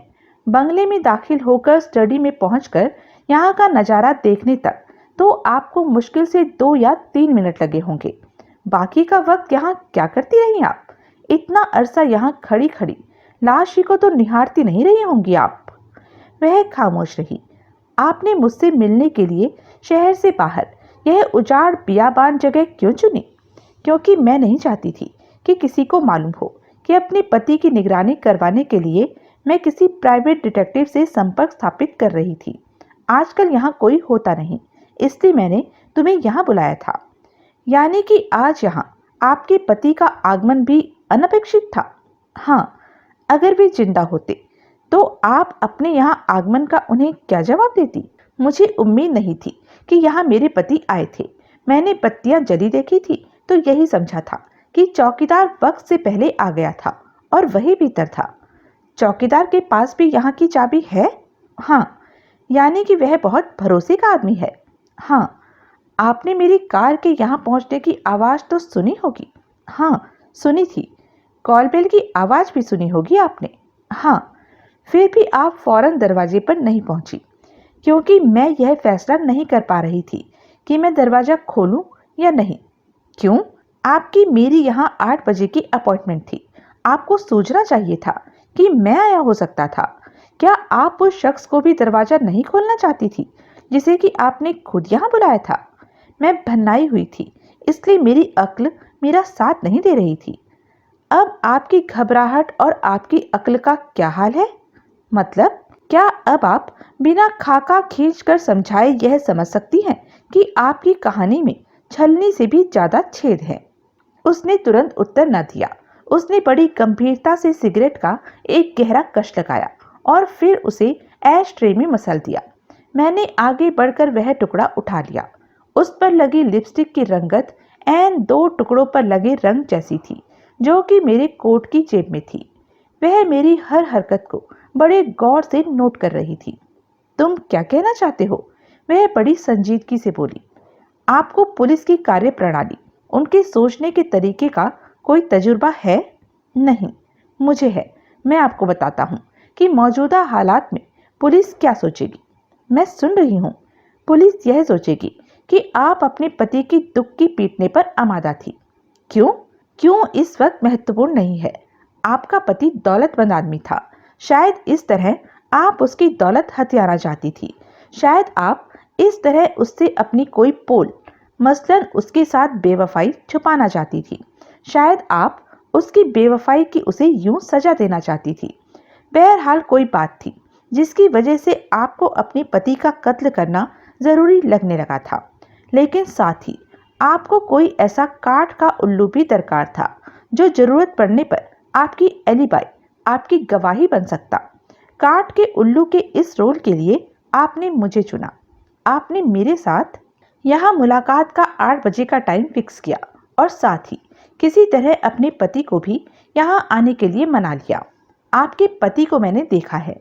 वह लगभग आपसे दुगनी उम्र का है और अगर आपको हूर कहा जाए, जो कि आप हैं, तो उसे लंगूर ही कहना होगा। ऐसे व्यक्ति को, खास तौर से जब कि वह आपका पति भी था, शीशे में उतार लेना आपके लिए क्या मुश्किल होगा। वह ताजे गुलाब के 2 फूलों का गुलदस्ता भी जरूर अपनी शानदार बीवी के अच्छे मूड में इजाफा करने के लिए वही लाया होगा। आप उसे कार में अपने साथ बिठाकर यहाँ लाई। मैं लाई? वह हड़बड़ाई। जाहिर है, दर्जनों कारों का मालिक आपका पति बस या टैक्सी की सवारी तो करने से रहा। जब कोई और कार यहाँ नहीं दिखाई दे रही तो जाहिर है कि यहाँ तक वह आपके साथ ही आया था। आगे बढ़ो।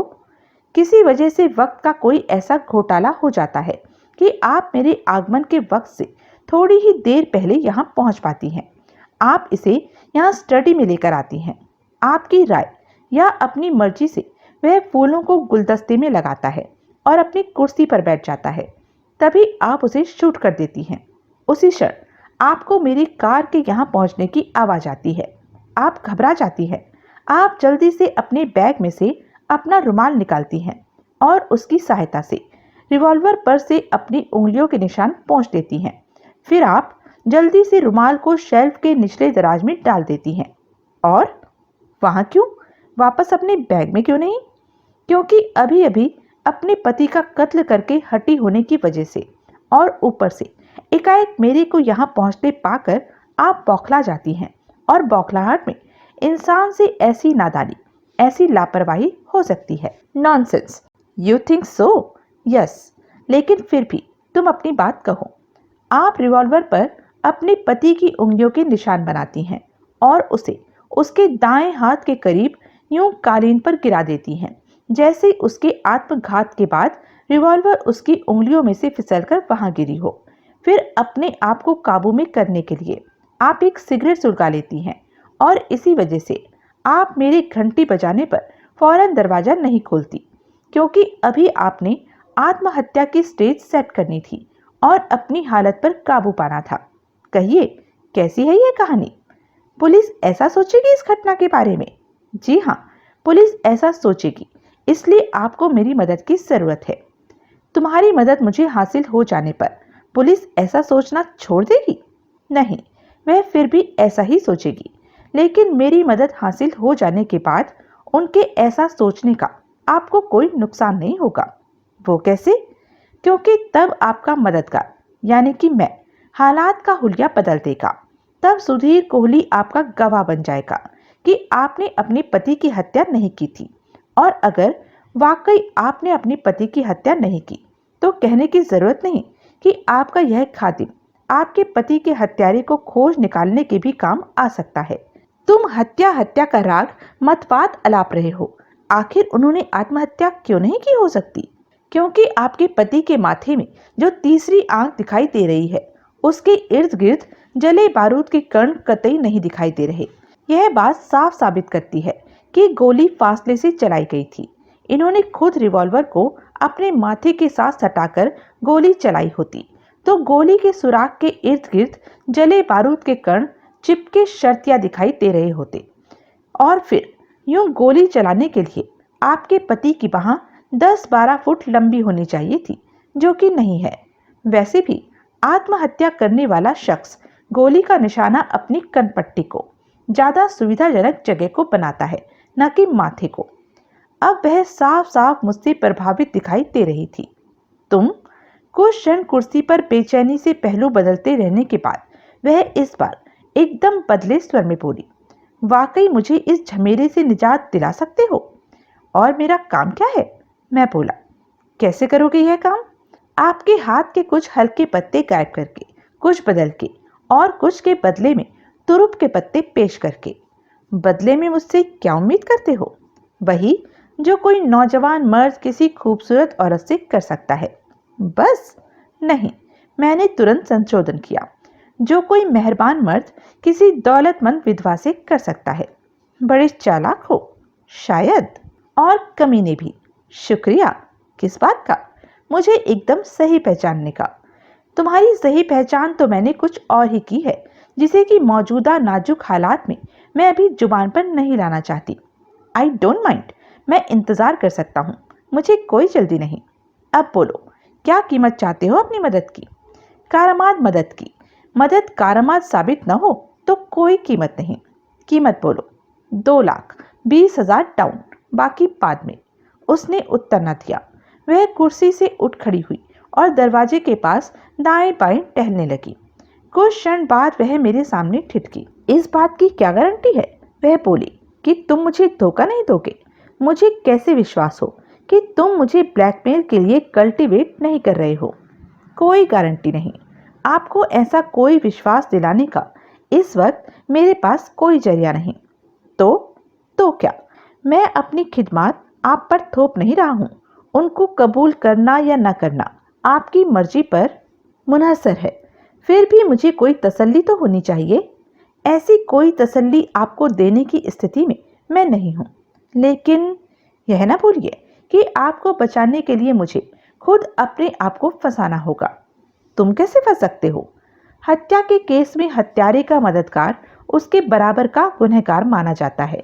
आपको हत्यारा साबित करने वाले कई सबूत मुझे यहाँ से गायब करने पड़ेंगे या नष्ट करने पड़ेंगे।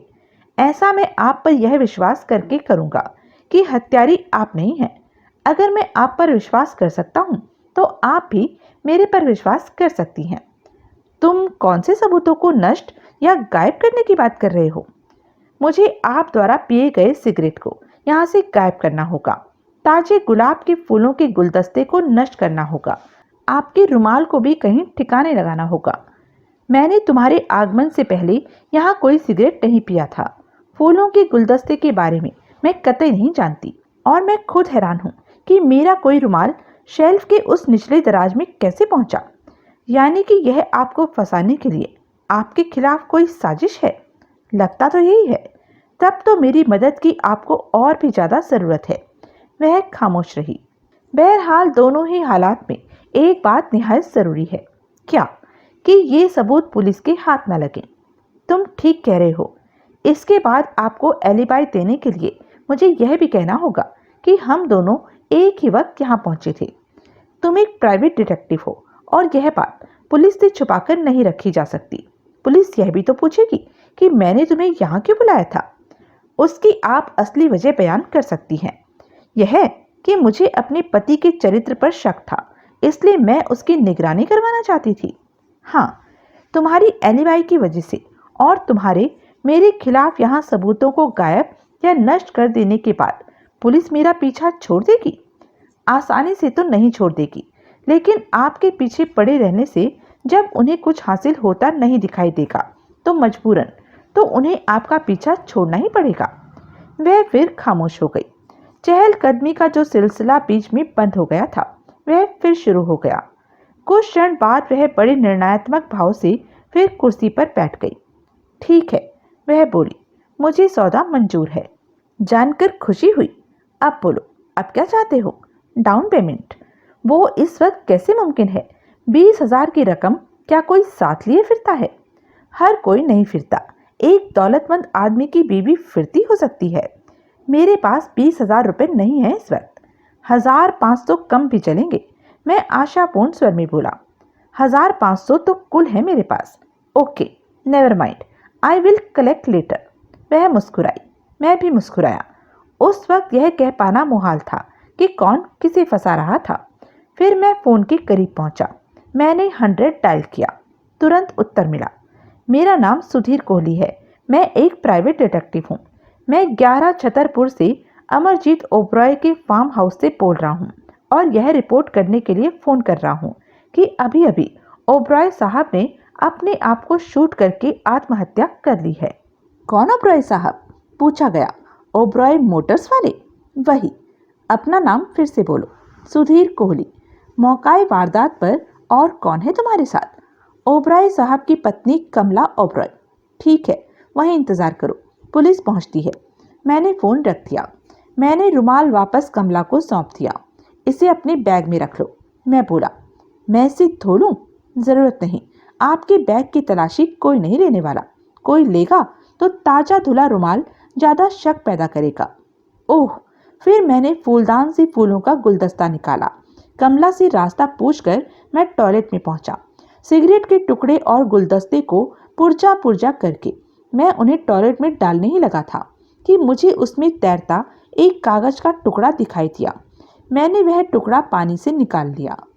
मैंने उसे खोलकर सीधा किया तो पाया कि वह एक पेपर नैपकिन था जिस पर कि उसी रंग की लिपस्टिक के निशान थे जो कि कमला लगाए हुई थी। जरूर उसने वो नैपकिन पानी में बहाने की कोशिश की थी, लेकिन वह वापस तैर आया था। मैंने नैपकिन समेत सब कुछ टॉयलेट में डाला और फ्लश चलाया। जब तक सब कुछ बह न गया और मुझे कमोड में साफ पानी न दिखाई देने लगा, मैं वहां से न हिला। वापस लौटने से पहले मैं इमारत का जायका लेने की नियत से एक बार सारी इमारत में फिर गया। हासिल कुछ न हुआ। मैं वापस लौटा। कमला को मैंने किचन में पाया। वहां मैंने कमला को वहां पड़े एक रेफ्रिजरेटर में से बर्फ की ट्रे निकालते पाया। बहुत टेंशन हो गई है, वह बोली। सोचा एक एक ड्रिंक हो जाए। वाह, मैं मन ही मन बोला। क्या औरत थी। पति की लाश अभी ठंडी नहीं पड़ी थी और वह अपनी टेंशन कम करने के लिए ड्रिंक बनाने की तैयारी कर रही थी। कितना बड़ा उल्लू का पट्टा साबित होता था मर्द। औरत की, खूबसूरत औरत, खूबसूरत नौजवान दिल फरेब औरत की हस्ती के सामने। बहुत ठीक सोचा आपने, मैं बोला। आप ताजी ताजी विधवा हुई हैं। इतने चीयरफुल माहौल में चीयर्स तो हमें बोलना ही चाहिए। मेरी बात में निहित व्यंग की तरफ उसने ध्यान न दिया। उसने ऊपर बने शेल्फों में से एक को खींचकर उसमें से ब्लैक डॉग की एक बोतल निकाली और उसके 2 बड़े बड़े जाम तैयार किए। एक गिलास उसने मुझे थमा दिया। उस प्रक्रिया में यह लगभग मेरे साथ आ सटी। उसने मेरे जाम से जाम टकराया। अपने दिवंगत पति पर यह एहसान किया कि चीयर्स नहीं बोला और विस्की की चुस्कियां लेने लगी। तभी दूर कहीं फ्लाइंग स्क्वाड के सायरन की आवाज गूंजी। मैंने विस्की का एक घूंट भरा और एक बार फिर सोचा कि क्या वह औरत हत्यारी हो सकती थी। किसी हत्यारे का साथ देने से मुझे कोई गुरेज हो, ऐसी बात नहीं थी। लेकिन उस सूरत में यह रकम कम साबित हो सकती थी जिसकी कि अपनी सेवाओं के बदले में मैंने उससे मांग की थी। हालात जरूर किसी और बात की चुगली कर रहे थे, लेकिन मेरी अक्ल यही कह रही थी कि उसने हत्या नहीं की थी। अगर वह हत्या के इरादे से वहां आई होती तो अपनी करतूत का खामखा एक गवाह पैदा करने के लिए उसने मुझे न बुलाया होता। और अगर ओबरॉय इत्तेफाक से वहां पहुंच गया था या वह कमला के वहां पहुंचने से पहले ही वहां मौजूद था और वहां उनमें एकाएक ऐसी कोई तकरार छिड़ गई थी जिससे भड़ककर कमला ने अपने पति को गोली मार दी थी, तो तब वह इतनी जल्दी इतनी शांत नहीं लग सकती थी जितनी कि वह उस वक्त लग रही थी। ऊपर से वह इतनी अहमक भी नहीं लगती थी कि वह वहां आत्महत्या की स्टेज सेट करती और फिर अपने खिलाफ इतने सारे सूत्र वहां बने रहने देती। जरूर किसी ने उसे फंसाने की कोशिश की थी। पुलिस पहुंचने ही वाली है, मैं बोला, इसलिए हमें पहले फैसला कर लेना चाहिए कि हमने पुलिस को क्या कहना है। क्या कहना है? वह इठलाकर बोली। उस घड़ी उसका इठलाना मुझे बुरा लगा। तकरीबन तो हमने वही कहना है जो हकीकत है। जो झूठ कहना है वह यह है कि हम यहाँ एक ही वक्त में पहुंचे थे और इकट्ठे यहाँ भीतर आए थे और हम दोनों ने ही लाश बरामद की थी। ओके? उसने सहमति में सिर हिलाया और फिर बोली, वैसे तुम तो मानते हो ना कि कत्ल मैंने नहीं किया? मानता हूँ। फिर पुलिस क्यों नहीं मानेगी? क्योंकि वो पुलिस है। क्या मतलब? मेम साहब, मेरे और पुलिस के मिजाज में जो एक भारी फर्क है वो यह है कि उनका काम लोगों को सजा दिलाना होता है, जबकि मेरा काम उन्हें सजा से बचाना होता है। उन्होंने अपनी तनख्वाह को जस्टिफाई करने के लिए बेगुनाह को भी मुजरिम बनाना होता है। मुझे अपनी फीस को जस्टिफाई करने के लिए मुजरिम को भी बेगुनाह साबित करके दिखाना होता है। इसलिए मेरी फीस उनकी तनख्वाह से कहीं ज़्यादा है। अगर मैं बेगुनाह साबित न हुई तो जानते हो कि तुम एक हत्यारे के सहयोगी माने जाओगे और फिर तुम भी नप जाओगे।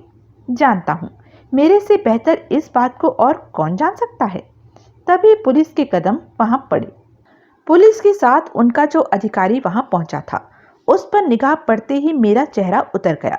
शहर से इतना परे भी मेरा मत्था सब इंस्पेक्टर यादव से ही लगेगा, इसकी मुझे उम्मीद नहीं थी। सब इंस्पेक्टर देवेंद्र यादव एक लगभग 35 वर्ष का, 6 फुट से भी ऊपर कद का हट्टा कट्टा कड़ियल जवान था और फ्लाइंग स्क्वाड के उस दस्ते से संबद्ध था जो केवल कत्ल के केसों की तफ्तीश के लिए भेजा जाता था। इस लिहाज से उसके वहां पहुंचने पर हैरानी या मायूसी जाहिर करना मेरी हिमाकत थी। वैसे मेरी उससे सदा अदावत और सिर फुड़बोल ही रहती थी, लेकिन हाल ही में मेरी पत्नी की हत्या के केस की तफ्तीश के दौरान मेरी उससे कुछ कुछ सुलह हुई थी। मैं और कमला उसी इमारत के बाहर मुख्य द्वार के सामने मिले थे। मुझे देखकर उसके चेहरे पर कोई भाव न आए। ऐसा होना भी इस बात का सबूत था कि उसे मेरी वहां मौजूदगी पसंद नहीं आई थी। कहाँ? वह भावहीन स्वर में बोला। स्टडी में। मैं बोला, रास्ता दिखाओ। वह, मैं, कमला और उसके साथ आए 4 पुलिसिए स्टडी में पहुंचे, जहां कि वे लोग पहुंचते ही लाश के हवाले हो गए। फिंगरप्रिंट्स उठाए जाने लगे, तस्वीरें खींची जाने लगी, सूत्रों की तलाश होने लगी। यादव ने एक चक्कर न सिर्फ सारी इमारत का बल्कि सारे फार्म का भी लगाया। उसके आदेश पर उस दौरान हम बाहर ड्राइंग रूम में जा बैठे। तफ्तीश के दौरान पुलिस का डॉक्टर भी वहां पहुंचा। उसने इस बात की तस्दीक की कि मौत 7:30 और 8 बजे के बीच हुई थी। उसे एक ही गोली लगी थी, जिससे कि उसकी तत्काल मृत्यु हो गई थी। एक अन्य पुलिस टेक्नीशियन ने बताया कि गोली उसी रिवॉल्वर से चली थी, जो कि उसकी कुर्सी के करीब कालीन पर पड़ी पाई गई थी, और गोली कोई 8 या 10 फुट के फासले से चलाई गई थी। उस आखिरी बात को सुनकर यादव के चेहरे पर बड़े संतोष के भाव प्रकट हुए। फिर अंत में यादव ने हमारी सुध ली। उसके वहां पहुंचते ही मैंने उसे बताया था कि कमला कौन थी, लेकिन फिर भी उसने पूछा, आप हतप्राण की बीवी हैं? कमला ने सहमति में सिर हिलाया। मैं आपका बयान लेना चाहता हूँ। लीजिए। तुम, यादव मेरी तरफ घूमा, जरा फार्म की ठंडी हवा खाओ और सिगरेट विगरेट पियाओ। लेकिन, मैंने कहना चाहा। क्या लेकिन? वह मुझे घूरता हुआ बोला। कुछ नहीं, मैं बोला और उठ खड़ा हुआ। और हवा फार्म की ही खाना, टहलते हुए कुतुब मीनार न पहुंच जाना। नहीं पहुंचूंगा। मैंने इमारत से बाहर कदम रखा। फार्म में उतरने के स्थान पर मैं प्लेटफॉर्म पर ही टहलने लगा। मैंने अपने ताबूत की एक कील सुलगा ली और सोचने लगा, आखिर अमरजीत ओबरॉय वहां तक पहुंचा तो कैसे पहुंचा? वह मर्सिडीज कार तो वहां कहीं दिखाई नहीं दे रही थी, जिस पर कि दिन में मैंने उसे जगह पर जगह जाते देखा था और जिसे उसका वर्दीधारी शोफर चला रहा था। क्या यह हो सकता था कि वह वहां पहुंचा तो अपने शोफर और दादाओं के साथ ही हो, लेकिन वहां पहुंचने के बाद उसने गाड़ी वापस भिजवा दी हो? वापसी के लिए अपनी बीवी की कार तो उपलब्ध थी ही, या शायद वह यहाँ आया ही अपनी बीवी के साथ हो। वह बात मुझे न जची। बीवी को मालूम था कि मैं वहां पहुंचने वाला था। वह अपने पति को वहां साथ क्यों लाती? इसलिए लाती क्योंकि उसका पहले से ही उसे वहां लाकर उसका कत्ल करने का और मुझे अपनी एलिबाई बनाने का इरादा था। वह ख्याल मुझे बेचैन करने लगा, इसलिए मैंने नई संभावना का विचार किया। फर्ज करो हत्यारा कोई और था और ओबरॉय हत्यारे के साथ उसकी कार पर वहां पहुंचा, जो कि कमला के वहां पहुंचने से पहले ओबरॉय का कत्ल करके वहां से जा चुका था। कौन? कोई भी, मसलन जूही चावला।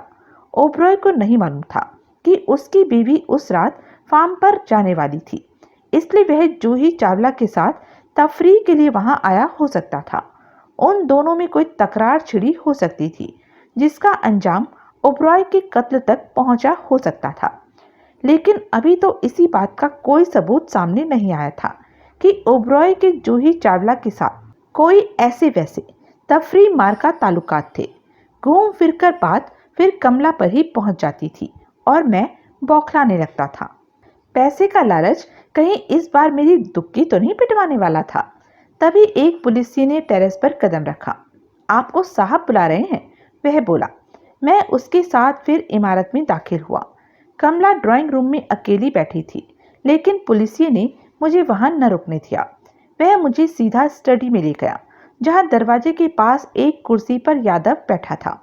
बैठो, वह बगल में पड़ी एक अन्य कुर्सी की ओर इशारा करता हुआ बोला। बैठने से पहले मैंने मेज की दिशा में निगाह उठाई। गनीमत थी कि किसी ने लाश को चादर से ढक दिया हुआ था। अब बोलो क्या हुआ था? यादव बोला। कैसे पहुंच गए तुम यहाँ? मिसेस ओबरॉय से कैसे वास्ता हुआ था? शुरू से शुरू करो। आज फोन किया था मुझे मिसेस ओबरॉय ने। मैं बोला। उसे मेरी व्यावसायिक सेवाओं की जरूरत थी। क्या कराना चाहती थी वह तुमसे? यही बताने के लिए उसने मेरे साथ यहाँ की 8 बजे की अपॉइंटमेंट फिक्स की थी। कुछ हिंट तो दिया होगा उसने काम का? हाँ, इतना हिंट दिया था कि काम का ताल्लुक उसकी शादीशुदा जिंदगी से था। फिर क्या? निर्धारित समय पर मैं यहाँ पहुंचा तो यहाँ कुछ और ही गुल खिला हुआ था। मिसेस ओबरॉय से कहाँ मुलाकात हुई तुम्हारी? बाहर। वो पहले से यहाँ थी? हाँ, लेकिन अभी पहुंची ही थी। सच पूछो तो हम दोनों आगे पीछे यहाँ तक पहुंचे थे। वह कार को पार्क करके उसमें से बाहर कदम रख रही थी कि मेरी कार फार्म में दाखिल हुई थी। तुमने उसकी कार को फार्म में दाखिल होते हुए देखा था? नहीं। बाहर सड़क पर अपनी कार के आगे आगे देखा हो? न। फिर तुम कैसे कह सकते हो कि वह तुम्हारे आगे आगे वहां पहुंची थी? क्योंकि मैंने उसे अपनी कार से बाहर निकलते देखा था। शायद वो अपने पति का काम तमाम करके यहाँ से कूच कर जाने के लिए कार में दाखिल हो रही हो और तुम्हारी कार को आता पाकर बाहर निकलने लगी हो। मैं खामोश रहा। मैंने तनिक बेचैनी से पहलू बदला। सिर्फ उसके कार के करीब पाए जाने से यादव के स्वर में जिद का पुट था। यह कैसे साबित होता है कि वह तभी वहां पहुंची थी? तुमने सच ही उसी कार में दाखिल होते नहीं, कार से निकलते देखा था। तो भी वह कैसे साबित होता कि वह कार तक उसका दूसरा फेरा नहीं था, यानी कि वह पहले ही इमारत के भीतर नहीं हो आई हुई थी? मुझे जवाब न सूझा। खैर छोड़ो, बहरहाल तुम यहाँ पहुंचे। तुमने मिसेस ओब्रॉय को अपनी कार से निकलते देखा। तुमने करीब लाकर अपनी कार खड़ी की और फिर मिसेस ओब्रॉय से मुखातिब हुए। ठीक ठीक।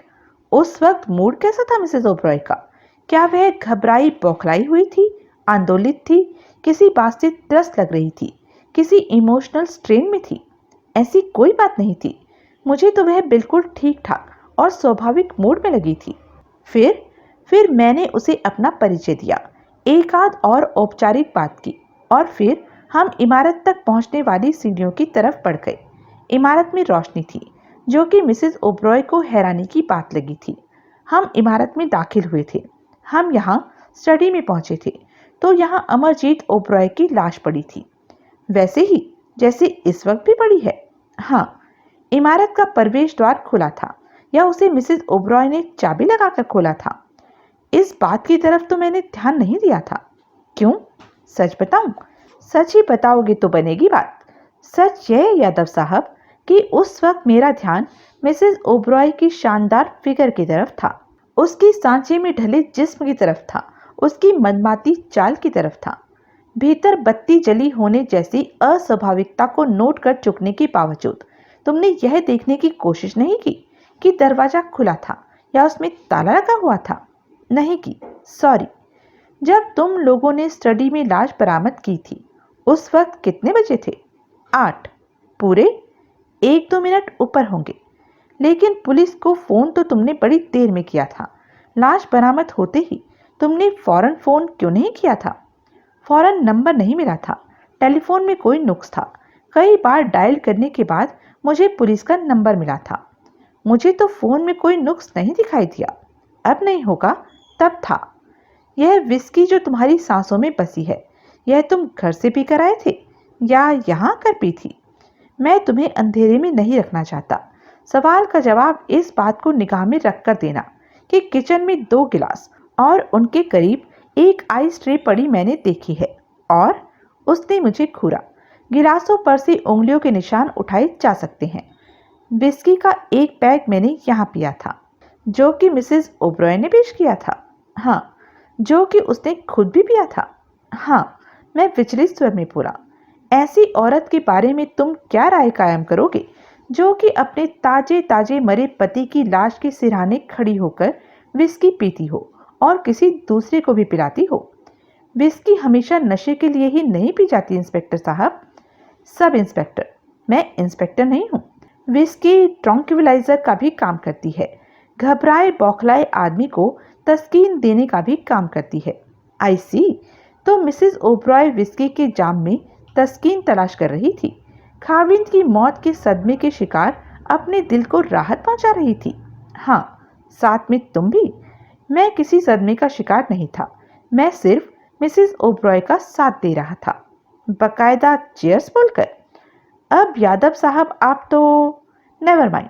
तो फिर तुम्हारी मिसेस ओब्रॉय से तफसील में कोई बात हुई थी कि उसे तुम्हारी क्यों खिदमत दरकार थी? तफसील से नहीं हुई, अलबत्ता इतना उसने जरूर बताया कि उसे अपने पति पर शक था कि उसके किसी गैर औरत से ताल्लुकात थे। इसलिए हकीकत जानने के लिए वह अपने पति की निगरानी करवाना चाहती थी। अब जबकि पति ही नहीं रहा था, इसलिए इस काम के लिए मेरी सेवाओं की जरूरत नहीं रही थी। यानी कि तुम्हारी छुट्टी? नहीं, छुट्टी नहीं। छुट्टी हो गई होती तो मैं यहाँ से चला ना गया होता। तो वो अभी भी मेरी क्लाइंट है। अब किस लिए? इसलिए कि पुलिस वाले उसके पति की हत्या के लिए उसे जिम्मेदार न ठहराने पाए। यह हत्या का केस है। हाँ, तुम जानते हो इस बात को? हाँ, यह तो अंधे को दिखाई दे रहा है कि फिर भी तुमने पुलिस को खबर देते वक्त टेलीफोन पर कहा था कि ओब्रॉय साहब ने अपने आप को शूट करके आत्महत्या कर ली थी। तब कहा था, लेकिन बाद में मेरे ज्ञान चक्षु खुल गए थे। कैसे? गोली से हतप्राण के माथे में बने सुराख के गिर्द जले बारूद के कण मुझे नहीं दिखाई दिए थे, जिससे साफ जाहिर होता है कि गोली फासले से चलाई गई थी। लेकिन मर्डर वेपन पर हतप्राण की उंगलियों के निशान पाए गए हैं और यह बात इसे आत्महत्या का केस साबित करती है। तुम इसे आत्महत्या का केस समझ रहे हो? समझ लूं? वह ऐसे स्वर में बोला जैसे मेरे साथ बिल्ली चूहे का खेल खेल रहा हो। मुझसे पूछ रहे हो? हाँ, समझ लो। यूं ही फोकट में? मैंने हड़बड़ाकर यादव का मुंह देखा। रोकड़े का तुमसे क्या वादा किया है विधवा ने? तुम हिस्सा चाहते हो उसमें? हर्ष क्या है? हर्ष तो कोई नहीं, लेकिन वह हिस्सा बहुत कम होगा। तुम इस बाबत सीधे मिसेस ओबरॉय से बात करो। तुम करा दो। तुम मुझे खिस रहे हो? वह खामोश रहा। उसके चेहरे पर बड़ी अजीब मुस्कुराहट थी। उसकी आंखों में बड़ी अजीब चमक थी। यादव कोई दूध का धुला पुलिसिया नहीं था। एक केस के सिलसिले में उसने नगर के करोड़पति ज्वेलर अब दिवंगत दामोदर गुप्ता से मेरे सामने रिश्वत दी थी, जिसमें से 5,000 रुपये उसे उसकी पोल खोल देने की धमकी देकर मैंने भी झपट लिए थे। लेकिन इस बार मुझे विश्वास न हुआ कि वह रिश्वत की तरफ इशारा कर रहा था। ऐसी बात होती तो उसने मुझे हर हाल में पहले ही वहां से चलता कर दिया होता। वह सिर्फ मुझे खिंचा रहा था, मुझे घिस रहा था, मेरे साथ चूहे बिल्ली का खेल खेल रहा था। यह एक आजाद मुल्क है, एकाएक यादव बदले स्वर में बोला। यहाँ के हर शहरी को हर वो काम करने की मुकम्मल आज़ादी है जो कि गैर कानूनी न हो। मिसेस ओबरॉय बाखुशी अपनी मदद के लिए प्राइवेट डिटेक्टिव की सेवाएं हासिल करे। तुम बाखुशी उसके मददगार और मुहाफिज बनो। लेकिन एक बात याद रहे, अगर मुझे यह मालूम हुआ कि तुमने मुझसे कोई बात छुपाई है या यहाँ से कोई सूत्र, कोई सबूत गायब किया है या ऐसी कोई हेरा फेरी की है जो कि तुम अपने पैसे वाले क्लाइंटों से पैसा ऐंठने के लिए करते हो, तो इस बार तुम्हें जेल का दरवाजा दिखाने की गारंटी मैं करता हूँ। मैंने कुछ नहीं किया है। मेरी बात समझ में आई तुम्हारी? हाँ, आई। उस औरत को मैं शक की बिना पर गिरफ्तार कर सकता हूँ, लेकिन नहीं कर रहा, फिलहाल नहीं कर रहा। मगर उसे समझा देना कि उसकी भलाई इसी में है कि वह आने वाले दिनों में कहीं गायब हो जाने की कोशिश ना करे। बेहतर। और तुम भी। मैं किस लिए? क्या मैं भी मर्डर सस्पेक्ट हूँ? तुम मटेरियल विटनेस हो। मैंने खामोशी से सहमति में सिर हिलाया। अब फूटो। मैं फूटा। मिसेस ओबरॉय मुझे एक बेडरूम में एक सोफे पर बैठी दिखाई दी। उसके साथ लगभग उससे जुड़ा हुआ एक सूट बूटधारी व्यक्ति बैठा हुआ था, जो उसके चेहरे के इतने करीब मुंह ले जाकर उससे बात कर रहा था कि उसके कान में फूंक मारता मालूम हो रहा था। मेरे आगमन पर दोनों की जुगलबंदी भंग हुई। मिसेस ओबरॉय ने मेरा उससे परिचय कराया। मालूम हुआ कि उस शख्स का नाम बलराज सोनी था और वह वकील था। वकील ने उठकर बड़ी फूं फांक के साथ मुझसे हाथ मिलाया। आप यहाँ कैसे पहुँच गए? मैं पूछे बिना न रह सका। सोनी साहब का यहाँ फोन आया था, जवाब मिसेस ओबरॉय ने दिया। ओबरॉय साहब से बात करने के लिए। फोन मैंने सुना तो मैंने इन्हें बताया कि यहाँ क्या हो गया था। ये दौड़े चले आए यहाँ। तांगा कर लेते तो ज़्यादा अच्छा रहता, मैं बोला। जी? बलराज सोनी सकपकाया। कुछ नहीं, मैं जल्दी से बोला। तो सोनी साहब, आपने ओबरॉय साहब के लिए यहाँ फ़ोन किया था? हाँ। आपको मालूम था वो यहाँ आने वाले थे? नहीं मालूम था, लेकिन पहले मैंने मद्रास होटल फ़ोन किया था। ओबरॉय साहब वहाँ से जा चुके थे। फिर मैंने गोल्फ लिंक उनकी कोठी पर फ़ोन किया था, वे वहाँ पहुँचे नहीं थे। तब मुझे यहाँ फ़ोन करने का ख्याल आया था। यहाँ फ़ोन कमला ने उठाया। असली बात सुनकर मैं सन्नाटे में आ गया। मैं दौड़ा यहाँ चला आया। बहुत जल्दी पहुँचे आप यहाँ? मैं यहाँ से ज़्यादा दूर जो नहीं था। कहाँ से तशरीफ़ लाए आप यहाँ? हौशखास से। हौशखास रहते हैं आप? नहीं, रहता तो मैं सुंदर नगर में हूँ। मैडम से सारी दास्तान तो आप सुन ही चुके होंगे। हाँ, आपकी क्या राय है इस बारे में? जो हुआ बहुत बुरा हुआ। अमरजीत मेरा बचपन का दोस्त था, भाई जैसा, भाई से ज़्यादा। आप वकील हैं, ओबरॉय साहब को अपना जिगरी दोस्त बताया आपने, फिर तो वे आपके क्लाइंट होंगे। थे। अब मिसेस ओबरॉय की कानूनी स्थिति क्या होगी आपके ख्याल में? सब ठीक ही होगा। ओबरॉय साहब के तमाम कागजात कानूनी तौर पर चौकस हैं। उनकी वसीयत। मैंने विरासत की कानूनी स्थिति के बारे में सवाल नहीं किया था वकील साहब। तो मैं तो बतौर मर्डर सस्पेक्ट इनकी कानूनी स्थिति जानना चाहता था। मर्डर? जी हाँ, लगता है मैडम ने आपको केस का आत्महत्या वाला संस्करण ही सुनाया है, लेकिन आपकी जानकारी के लिए पुलिस की निगाह में यह कत्ल का केस है और मैडम मर्डर सस्पेक्ट नंबर 1 है। नॉनसेंस, मैडम ऐसा नहीं समझती। समझती होती तो ये मेरी एक प्राइवेट डिटेक्टिव की सेवाओं की तलबगार न होती। उसने कमला की तरफ देखा। कमला ने हौले से बड़ी संजीदगी से सहमति में सिर हिलाया। आप अभी भी समझते हैं? मैं बोला कि यह नॉनसेंस है। हाँ, वकील जिद भरे स्वर में बोला। ठीक है, समझिए, लेकिन समझते रहेंगे नहीं आप। बहुत जल्द मैडम को फांसी नहीं तो उम्र कैद तो जरूर हो जाएगी, और इनकी एक हत्यारे की मदद करने के इल्जाम में आपका यह खादिम भी 3-4 साल के लिए तो नप ही जाएगा। वकील के चेहरे पर गहन गंभीरता के भाव आए। तभी चौखट पर सब इंस्पेक्टर यादव प्रकट हुआ। कमला ने उसका वकील से परिचय करवाया, जिसकी तरफ यादव ने कोई खास तवज्जो न दी। हम लोग लाश समेत यहाँ से जा रहे हैं, यादव बोला। आपके लिए पुलिस की क्या हिदायत है, यह आपका जासूस आपको समझा चुका होगा। कोई कसर रह गई हो तो अपने वकील से समझ लीजिएगा। मुझे सिर्फ इतना बता दीजिए कि भविष्य में आप कहाँ उपलब्ध होंगी। गोल्फ लिंक, कमला बोली। उसने अपनी कोठी का पता और फोन नंबर यादव को लिखवा दिया। शुक्रिया। फिर यादव अपने दल बल के साथ वहां से विदा हो गया। उसके बाद वकील भी। पीछे उजाड़ फार्म हाउस में फिर मैं और कमला ओबरॉय रह गए। अब तुम क्या चाहते हो? वह बोली। जो मैं चाहता हूँ। मैं उसे नक से शिक तक निहारता हुआ बोला। मुझे उसके हासिल हो पाने का माहौल तो मुझे इस वक्त नहीं दिखाई दे रहा। इस वक्त क्या चाहते हो? अपनी फीस 20,000 रुपये डाउन पेमेंट। फिलहाल मैं तुम्हें पहले ही नहीं बता चुकी कि इस वक्त मेरे पास 1,000 रुपये भी नहीं है। यहाँ नहीं है ना? नगद रकम घर पर भी मुमकिन नहीं। चेक भी चलेगा। तुम कल तक इंतजार नहीं कर सकते? कल किसने देखा है मैडम? ठीक है, मेरे साथ गोल्फ लिंक चलो, मैं तुम्हें चेक लिख दूंगी। मंजूर। तो यह थी अब तक की कहानी। आगे की कहानी जानने के लिए बने रहें मेरे साथ। और हाँ, मेरे चैनल को लाइक, शेयर और सब्सक्राइब करना ना भूलें। और कमेंट करके ज़रूर बताएं कि यह वीडियो आपको कैसा लगा। धन्यवाद।